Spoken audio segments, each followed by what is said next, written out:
Hey y'all, welcome back to Collectibles Stonks. If you are new to the channel and you like the financial side of collectibles, kind of seeing how the market, fluctuates with different types of collectibles, whether it be Funkos, Magic the Gathering, Flesh and Blood, MetaZoo, Digimon, and any other TCG, consider hitting that subscribe button as I do have plenty of other content on the way.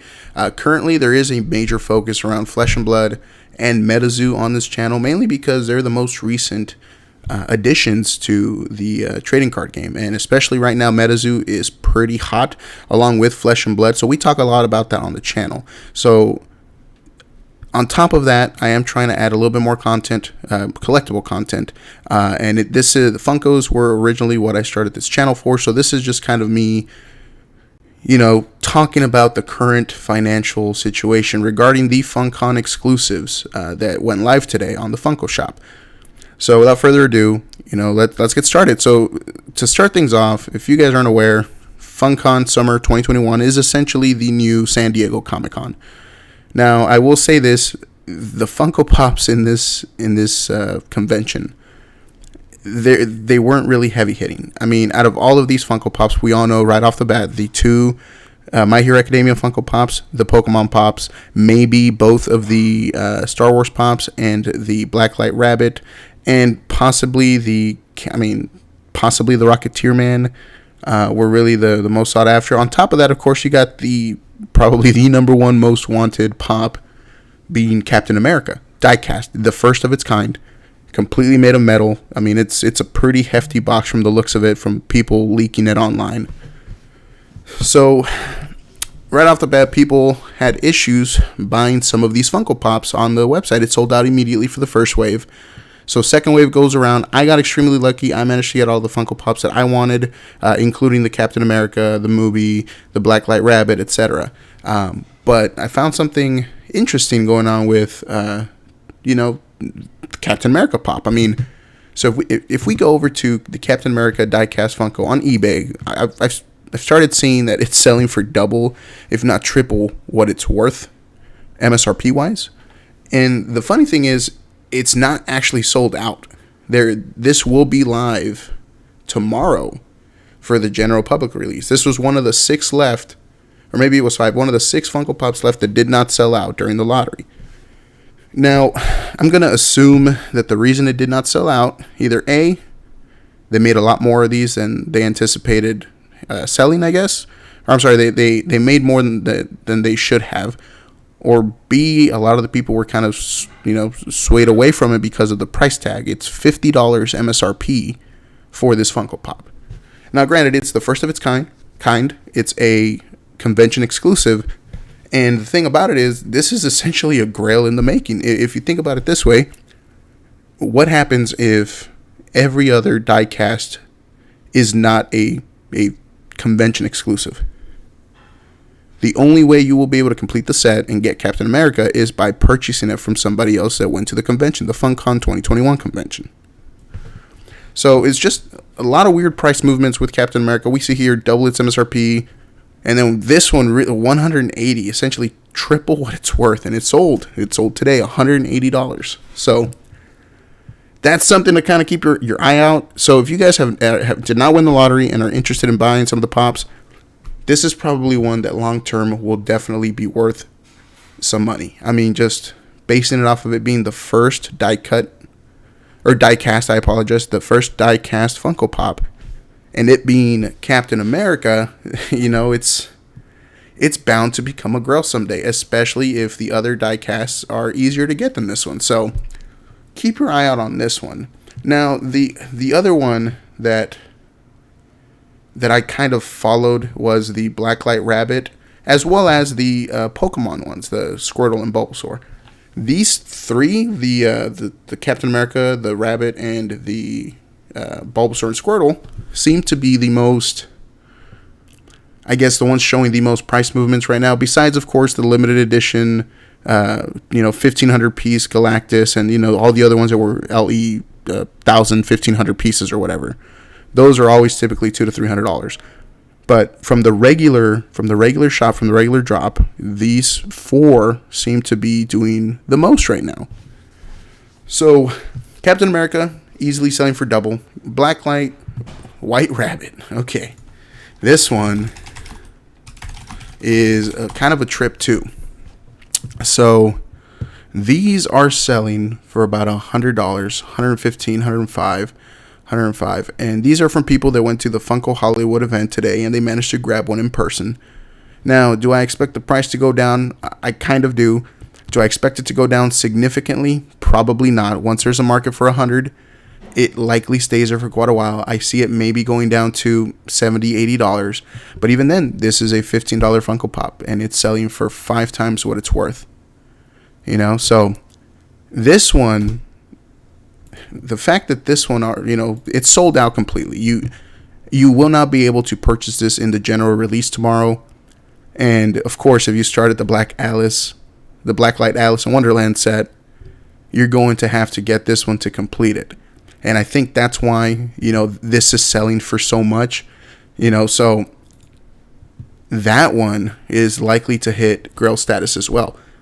They're sold out. It was only available through the Funko web shop. This is not a shared sticker release with Hot Topic or GameStop. If that was the case, it would be probably around the $30 to $40 range, which is typical for most Hot Topic and GameStop releases. So Blacklight White Rabbit will be worth a pretty penny in the long term as well. So if you did not get one, you're going to probably want to purchase one once the market floods, when the price goes down a little bit lower. But I guarantee you, long term, that will likely be a highly sought after Funko Pop for the Alice in Wonderland set. Now, besides that one, the other two that I wanted to kind of talk about today are the Bulbasaur and Squirtle, as these seem to be, let me see here, Diamond Funko, as these seem to be selling for $100, you know, together. So it's about $50 each, which again, you know, maybe these will likely go down in price once GameStop releases them tomorrow. But I mean, the fact that they're already selling for $50 each as a, you know, quote unquote pre-order just kind of goes to show you that these Pokemon Diamond, like the Diamond sets, seem to be doing really well. I mean, granted, these are the starters, you know, 2 of the starters, and the 3rd starter, Charmander, is selling for about $60 right now.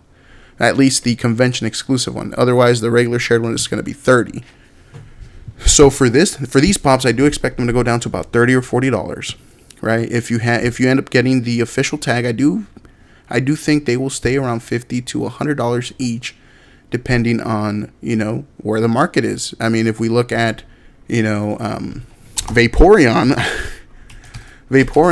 Diamond Funko somehow is still at $150 to $250. Well, if you look at it, you know, if you look here, of course, they're $90 plus tax plus $8 shipping, you know.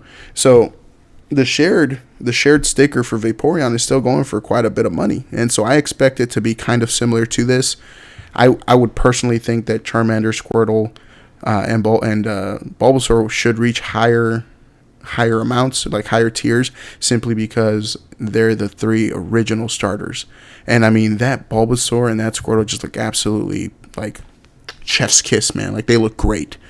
But I mean, these 4 are really the only ones that I have started tracking the pricing on, because, you know, maybe Blade. I mean, I haven't checked Blade. I mean, we can check that real quick. But really, this was not a heavy hitting convention. I mean, even Blade is only $40 right now, $58.99. So yeah, it's gonna go down. I mean, this was not a heavy hitting convention. Really, these right here, Captain America, Blacklight Rabbit. Where else? What else? What was the other one? Oh, whatchamacallit, the Squirtle, the Bulbasaur. They will likely be the ones to be worth the most. Every other one that I've started Googling around for are not selling for anywhere near as much. You may be able to get double what they're worth, maybe $30. But if you end up selling them for $30 on eBay, after shipping and fees, you maybe make $10, maybe $5. So, yeah, I mean, it was kind of a letdown this year, fellas. Not gonna lie. Really, really, really glad I got to win the lottery, though. Very thankful for that. I managed to get the pops that I wanted. But, of course, if you guys aren't aware, the Fat Gum and the Gang Orca from My Hero Academia got delayed to September. Now, Thankfully, they're going to still email the lottery winners only when those are in stock with them. So I still have a chance at getting them. But really, that's it, man. Like, this was kind of a letdown of a con. Really, for me personally, the most exciting thing was probably the Captain America and the Black Light Rabbit. That's the two that I was really wanting right off the bat. So, yeah, hopefully they come back a lot better with the fall convention, the New York Comic Con. Hopefully we see a lot of the, rumored leaks that have been going on Twitter, on Instagram and stuff like that, because this was kind of a letdown. So I appreciate you guys tuning in. I do apologize for this last minute type video on this Funkon virtual exclusive stuff. Just kind of wanted to get my thoughts out there on what pops to kind of take a look at, especially in the current market for Captain America and Black Light Rabbit. So tell me what you think are going to be the ones to become grails. I honestly think Captain America is the most likely to become a grail. On top of that, of course, White Rabbit. But every other one is going to be kind of hit or miss. We'll see. We'll just have to wait it out and see what ends up becoming a grail. With ECCC, I did not expect Vaporeon to become a grail. Out of all the Funkos that you could have bought in that Funko Shop lottery, I did not expect Vaporeon to be worth $300 with an exclusive sticker. So, give me your thoughts down below. I appreciate you guys checking out the channel. If you like videos like this, where I talk about the financial side of collectibles, consider hitting that subscribe button. And if you enjoy this type of content of me just kind of rambling, I'm not really trying to do scripts anymore. I just kind of want to ramble. If you enjoy that type of stuff, consider hitting that like button, as it really does help the algorithm. Thank you guys for checking out the video. I'll see you guys soon.